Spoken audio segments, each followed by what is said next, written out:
3 лица од Новосело 2 во местноста Лајка биле пријавени дека сечат дрва без дозвола. Полицијата на местото пронашла 37 годишник од истото село како со пила сече дрво.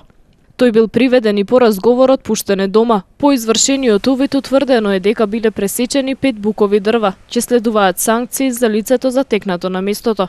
Од полицијата информираат и за избувнат пожар вчера во летна кујна лоциран на улицата ЈНА во Тетово, собственост на 82 годишна тетовка. Опожарени се неколку апарати за домаќинство и мебел, а вкупната материјална штета се проценува на околу 60.000 денари. Се расветлуваат сите поединости поврзани со пожарот. Оттаму информираат и за сообраќајна несреќа на регионалниот пат Мавров-Јанови во близина на локалниот пат за Дув. 23 годишник со патничко возило Агила се содрил со 78 годишник кој управувал Опел Корса. Во несреќата нема повредени, а материјалната штета се проценува на 100.000 денари. Првично причина за несреќата е непрописно пристигнување.